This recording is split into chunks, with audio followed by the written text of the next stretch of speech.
கலாத்தியர் 2ஆம் அதிகாரத்துல ஆமென் கலாத்தியர்கள் பவுல் எழுதும் போது 2:20 வாசித்து பாத்தீங்கன்னா, சிலுவையில் என்ன செய்யப்பட்டிருக்கிறேன், அறையப்பட்டிருக்கிறேன், ஆயினும் பிழைத்திருக்கிறேன், இனி நான் அல்ல கிறிஸ்துவே எனக்குள் என்ன செய்கிறாரா, கிறிஸ்து எனக்குள் பிழைத்திருக்கிறார்.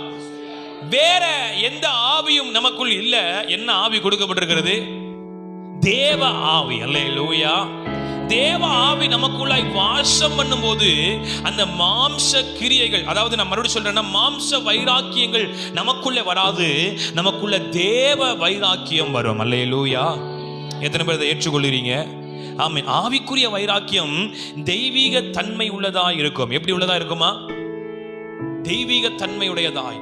இன்னைக்கு நமக்குள்ள தெய்வீக தன்மை வேண்டுமே ஆனால் நாம் மாம்சத்தில் செயல்படுகிறவர்களாக அல்ல, மாம்சத்தில் பிரயாசப்படுகிறவர்களாக அல்ல, ஆவியானவரோடு இணைந்து நடக்கிறவர்களாய் மாற வேண்டும். அல்லேலூயா. சங்கீதக்காரர் சொல்லுறது போல, ஆண்டவரே உம்முடைய நல்ல ஆவியானவர் என்னை எங்க நடத்துவாரா? செமையான பாதையில் என்ன செய்வாராக? நீர் எனக்கு போதித்து நான் நடக்க வேண்டிய வழியிலே என்ன செய்வீராக? நடத்துவீராக. என் மேல் உம்முடைய கண்ணை வைத்து எனக்கு என்ன தருவீராக?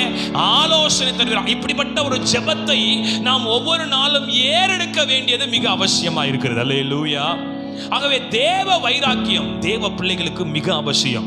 தேவ வைராக்கியம் இல்லை என்றால் நாம் தேவனுக்காக எழும்பி நிற்க முடியாது. தானியேலுக்குள்ள இருந்த வைராக்கியத்தை பாருங்க. ஆமென். நான் தேவனுடைய ஆமென் பிள்ளை, ஆகவே ராஜாவின் போஜனத்தினால் என்னை தீட்டுப்படுத்தல் ஆகாது என்று சொல்லி அவன் தன்னை தேவனுக்கென்று ஆமென் பிரித்து ஆமென் பரிசுத்தப்படுத்தி கொண்டு வாழ்ந்தான். ஆண்டவர் அவனுடைய வாழ்க்கையை ஆசீர்வதித்தார். அல்லேலூயா. அதுதான் தேவ வைராக்கியம். இன்னைக்கு தேவ வைராக்கியம் நம்முடைய வாழ்க்கையில் இருக்க வேண்டும். ஏனென்றால் தேவ வைராக்கியம் தேவனுடைய மகிமையை வெளிப்படுத்தும்.